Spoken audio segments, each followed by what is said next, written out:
রাত বাজে 1টা আর এই সময় আমার অনেক বেশি ক্ষুধা লেগেছে। ফ্রাইড রাইস আর চিকেন চিলি খাওয়ার অনেক ক্রেভিং হচ্ছিল, তাই বাসায় থাকা ইনগ্রেডিয়েন্টস দিয়ে বানিয়ে ফেললাম ফ্রাইড রাইস আর চিকেন চিলি। প্রথমে চিকেন চিলি বানিয়ে নিব।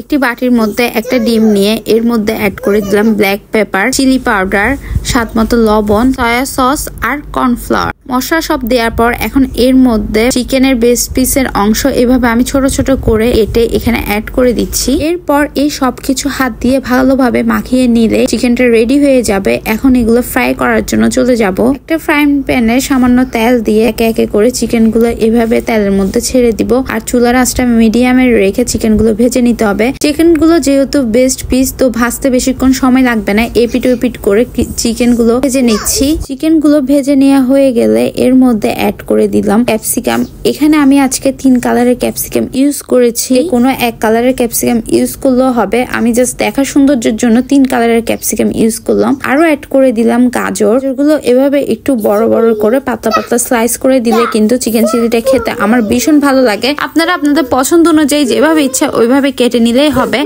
ফুল আছে রেখে 1 মিনিটের মতো চিকেনের সাথে ক্যাপসিকাম গুলো ভেজে নিয়ে এখন এগুলো একটা বাটিতে উঠিয়ে নিচ্ছি। চিকেনের সাথে ক্যাপসিকাম গুলো হালকা সটে করে নিলেই হবে, বেশি ভাজাভাজি করতে যাবেন না, সেই ক্ষেত্রে কিন্তু অরিজিনাল টেস্টটা পাওয়া যাবে না। সেম একই প্যানের মধ্যে আবারও সামান্য একটু তেল দিয়ে এখন অ্যাড করে দিলাম আদা আর রসুন কুচি। এগুলো কিন্তু একেবারে মিহি করে কুচি করতে হবে। এগুলো ব্রাউন করে ভেজে নেওয়ার পরে এর মধ্যে 1 কাপ পরিমাণ পানি দিয়ে দিব। দেন অ্যাড করে দিচ্ছি কিউব করে কাটা পেঁয়াজ আর ভেজে রাখা চিকেন আর ক্যাপসিকাম। এই সব কিছু দিয়ে এখন অ্যাড করে দিলাম সয়া সস, টমেটো কেচাপ, কাঁচা মরিচ, ব্ল্যাক পেপার, সামান্য চিনি আর স্বাদ মতো লবণ। সবকিছু দিয়ে ভালোভাবে মিক্সড করে নিতে হবে। আর এখন অ্যাড করে দিচ্ছি সামান্য কর্নফ্লাওয়ার। কর্নফ্লাওয়ার জাস্ট হচ্ছে এর গ্রেভিটা থিক হওয়ার জন্য ইউজ করছি। চুলার আঁচটা এ পর্যায়ে হাই হিটেই থাকবে। এরপর 2 মিনিটের মতো নেড়ে চেড়ে মিক্সড করে নিলেই গ্রেভিটা থিক হয়ে যাবে। আর এখন কিন্তু আমার এই মজাদার চিকেন চিলি রেডি।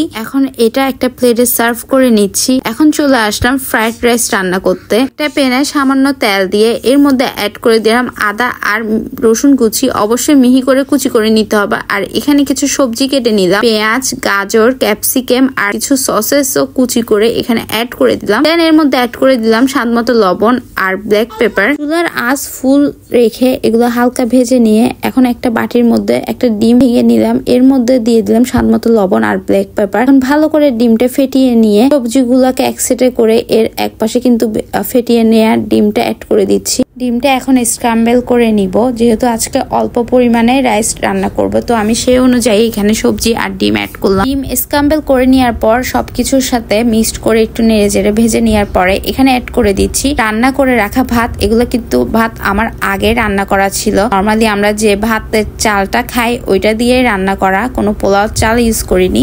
এর মধ্যে অ্যাড করে দিলাম সয়া সস, ওয়েস্টার সস, এভিসি সস আর ওয়েস্টার সস বাসায় যদি অ্যাভেলেবেল না থাকে সেই ক্ষেত্রে জাস্ট সয়া সস আর টমেটো সস দিলেই হবে, বাট এই এভিসি সস আর ওয়েস্টার সস দিলে অনেক নাইস একটা ফ্লেভার আসে। দেন এর মধ্যে সামান্য একটু চিনি অ্যাড করে সবকিছু একসাথে নেড়ে চেড়ে মিশিয়ে নিলেই কিন্তু মজাদার ফ্রাইড রাইসও রেডি।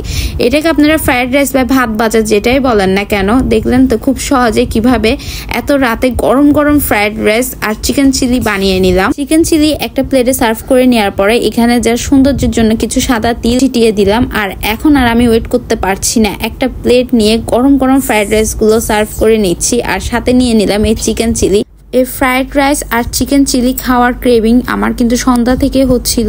যাই হোক, ফাইনালি ঝটপট রান্না করে ফেললাম। আমার কিন্তু এগুলো রান্না করতে বেশিতে 10 থেকে 15 মিনিট মেবি টাইম লেগেছে। এর মধ্যে এত মজার খাবারগুলো আমি রেডি করে ফেলতে পারবো আমি নিজেও চিন্তা করিনি। মুখে দেওয়ার সাথে সাথে আসলে এতই মজা লাগতেছিল, অসাধারণ টেস্ট হয়েছে। আর কার হাতে আপনারা এই মজাদার রান্না খেতে চান তাকে কিন্তু অবশ্যই মেনশন দিয়ে দিই। আপনারা যারা আমার মতো ফাঁকিবাজি রান্না করে এই মজাদার ইয়ামি খাবার উপভোগ করতে চান তারা কিন্তু অবশ্যই আজকের এই দুটো রেসিপি ট্রাই করবেন। আমি আপনাদেরকে বলবো আপনাদের অবশ্যই কিন্তু ভালো লাগবে। যদি ভালো লেগে থাকে অবশ্যই একটা লাইক দিবেন। আর যারা এখন আমাদের ফেসবুক পেজটা ফলো করেননি, ফেসবুক পেজটা ফলো করে আমাদের সাথেই থাকবেন। তবে অনেক বেশি ভালো থাকবেন। That's it for today. আল্লাহ হাফেজ।